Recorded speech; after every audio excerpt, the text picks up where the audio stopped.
This final chapter of Atlas Black, The Complete Adventure, digs into the concept of leadership.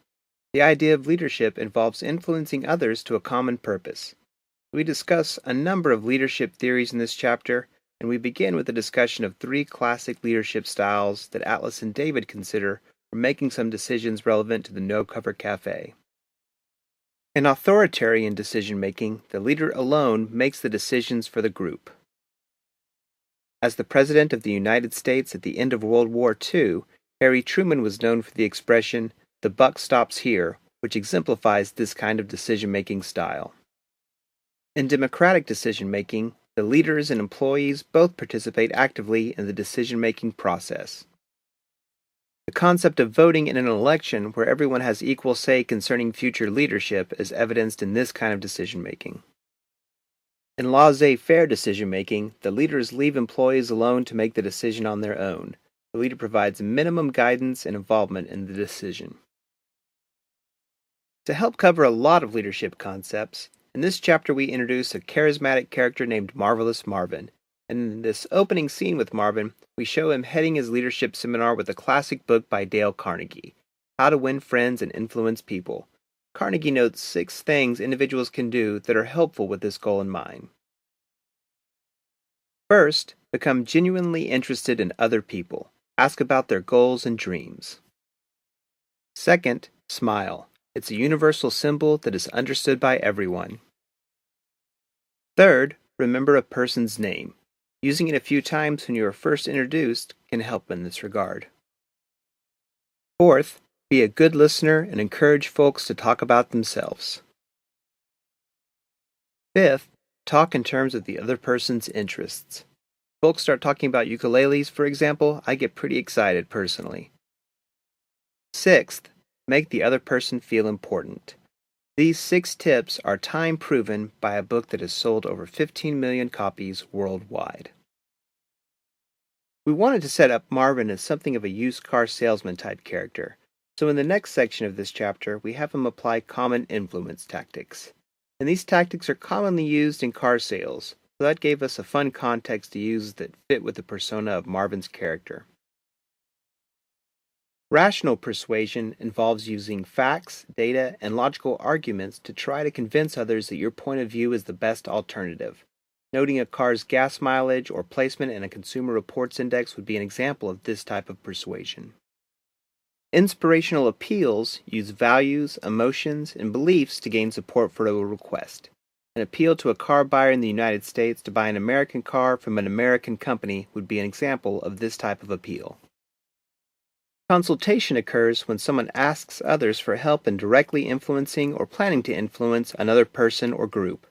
You see this when negotiating a car and the salesman has to go visit their manager to get permission on a certain aspect of the deal. Ingratiation refers to different forms of making others feel good about themselves. For example, a car salesman might use flattery and tell a potential buyer they look like a shrewd negotiator at some point in the sales or negotiation process. Personal appeal refers to playing on emotions such as personal connections, guilt, and obligation.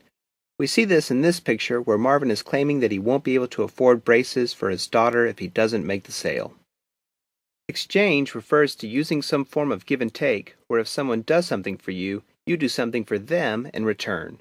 When car dealers say they can offer you a loan regardless of your credit, thus allowing you to buy the car from them, this is an example of exchange as an influence tactic. Coalition tactics involve engaging a group of individuals working together toward a common goal to influence others, often taking advantage of peer pressure. Car salesmen might have other salespeople drop by their office casually to tell the customer they are getting a good deal as an example of a coalition tactic. Pressure occurs when someone suggests that something undesirable will occur if you don't do what they want. Dealers might suggest that another buyer has come by recently looking at the very car a potential buyer is interested in, and they might lose out on that option if they don't act now. Finally, legitimating tactics occur when the appeal is based on legitimate or position power, relying on the compliance of rules, laws, and regulations. In the book, we have Marvin suggest that he would evaluate a potential trade-in and find that it doesn't meet legal standards to be on the road legally. This would provide an incentive to get a new car.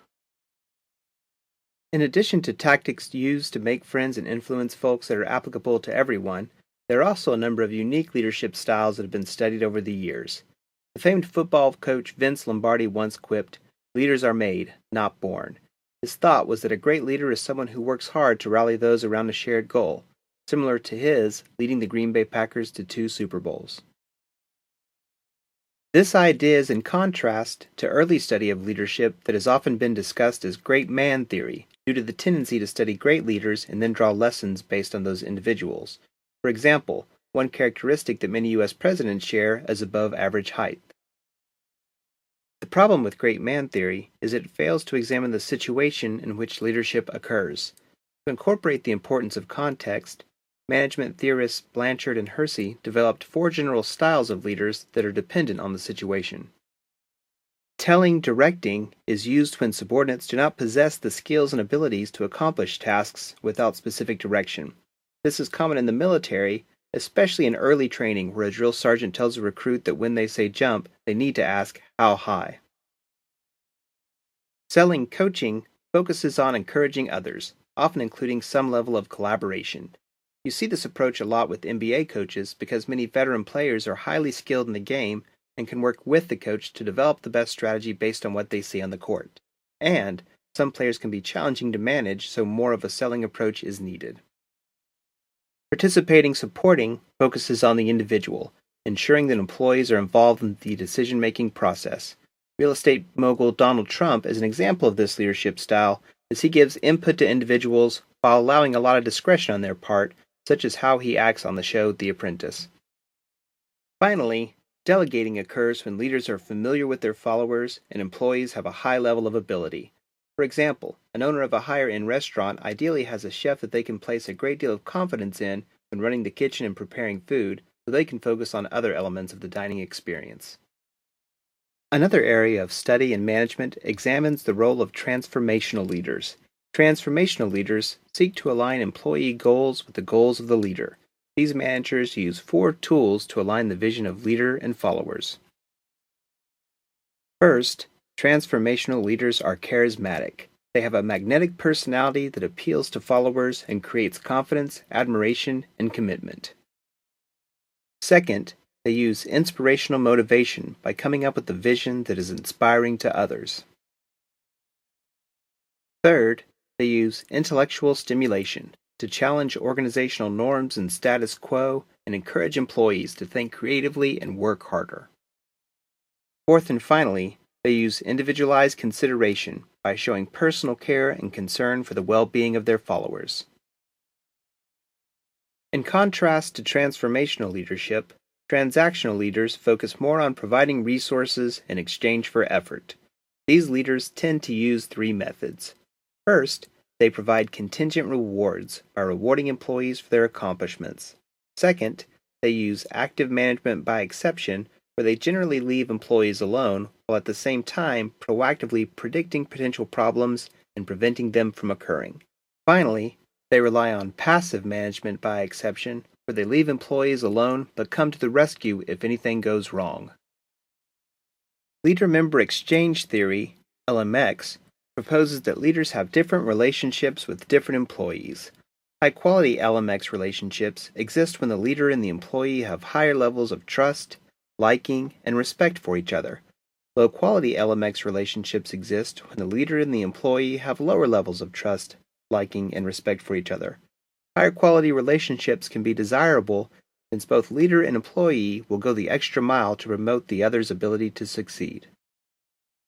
Authentic leadership encourages leaders to avoid leadership recipes.